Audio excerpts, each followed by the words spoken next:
place des professionnels dans le dispositif Ville Amie des aînés, en fait, c'est une place, je dirais, complémentaire.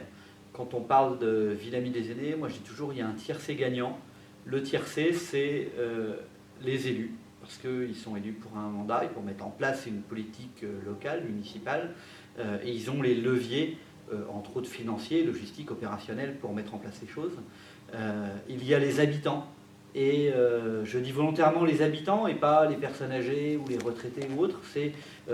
Ça doit être ouvert à tous les habitants et évidemment d'avoir une attention à ce que les habitants âgés fassent partie de la concertation, de la réflexion et de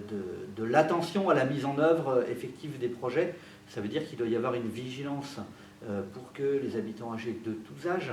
participent à cette réflexion et les professionnels. Et du coup, un des rôles des professionnels, c'est d'une part d'avoir une expertise technique sur le programme Ville Amie des aînés autour de ces 8 thématiques, de l'environnement bâti et de l'environnement social, et que ces professionnels ne soient pas exclusivement des acteurs du monde sanitaire et médico-social, mais qu'une Ville Amie des aînés qui fonctionne bien, qui progresse,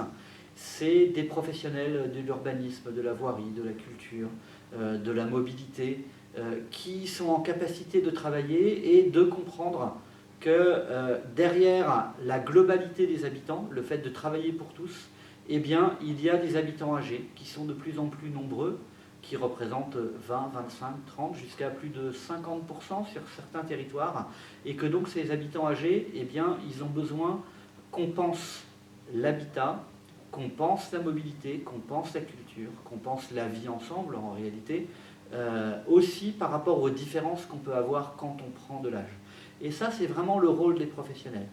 Et de ce fait-là, la place des professionnels du social, des professionnels du grand âge, c'est en fait être expert d'un public. C'est d'avoir des compréhensions des fonctionnements des habitants âgés, et d'être, je dirais, des éveilleurs auprès de leurs autres collègues qui sont des experts techniques, et de se dire qu'en fait il y a une complémentarité entre les expertises,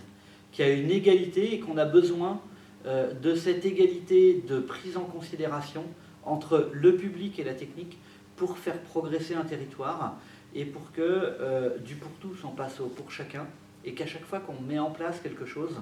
eh bien, le professionnel se questionne de se dire: est-ce que les habitants âgés vont se dire c'est aussi fait pour moi? Est-ce qu'ils vont se dire cette ville elle est bienveillante, elle est attentionnée, parce qu'en fait je ne remarque même pas que c'est simple. Et je pense que la vraie réussite d'une Ville Amie des aînés, c'est quand on ne voit pas ce qui est fait, parce qu'on continue d'aller et de venir, on continue de fonctionner sur son territoire qu'on aime, auquel on est attaché, parce qu'on y a une vie, parce qu'on y a une fierté, parce qu'on y a des gens avec lesquels on a quelque chose à faire, et qu'on continue de le faire avec des fragilités, avec des faiblesses, voire avec des pertes, sans qu'on se dise, eh bien, on a dû adapter parce que je n'allais pas bien. Et la vraie réussite d'une Ville Amie des aînés, c'est quand eh bien, on a progressé sur l'ensemble de ces 8 thématiques,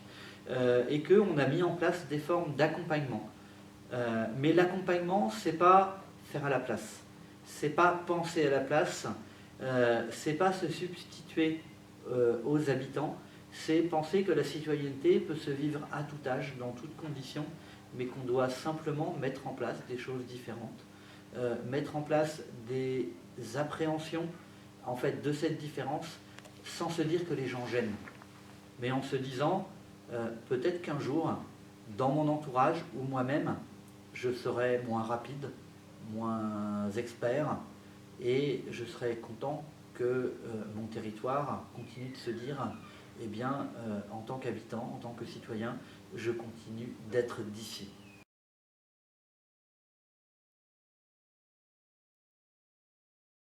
Trop souvent, on assimile les personnes âgées en fait, à des poids, à des charges, à un coût, et qu'on ne voit pas les habitants âgés comme une richesse et comme une ressource sur le territoire. On oublie trop souvent que sur les 30 ans d'espérance de vie d'une femme après 60 ans, il y en a 28 à vivre en allant bien. Et que du coup, ces 28 années, ça va être un temps pour être bénévole, pour être engagé, pour être consommateur, pour être acteur de la cité, pour être parfois aidant. soit de ses parents, soit de ses conjoints, soit de ses enfants, et donc une ressource. Et donc il ne faut pas confondre l'avancée en âge avec la perte d'autonomie. Ça peut arriver, et c'est important de le prendre en compte, mais c'est important de ne pas associer l'ensemble des publics âgés aux habitants qui sont une incapacité ou un poids pour la société. Ça, c'est le premier point, c'est le changement de repère, c'est le changement d'idées reçues sur lequel, en fait, on est pétri parce qu'on est dans une société qui a d'abord travaillé la bienfaisance, qui a travaillé la charité. Et il y a une forme de fusion culturelle entre le vieillissement et cette charité et la bienfaisance. Vivre ensemble, c'est parler de citoyenneté, c'est pas parler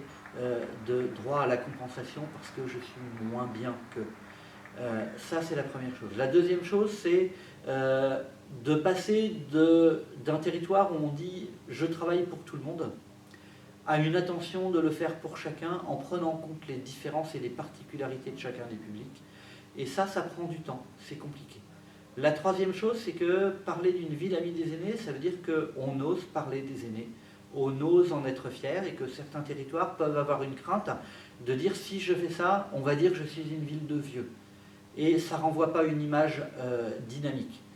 Donc ça veut dire qu'il faut changer le regard pour se dire qu'une ville avec des âgés, ça peut être une ville dynamique, et que quand on est une ville amie des aînés, c'est en fait une ville amie de tous les âges, mais avec une prise en considération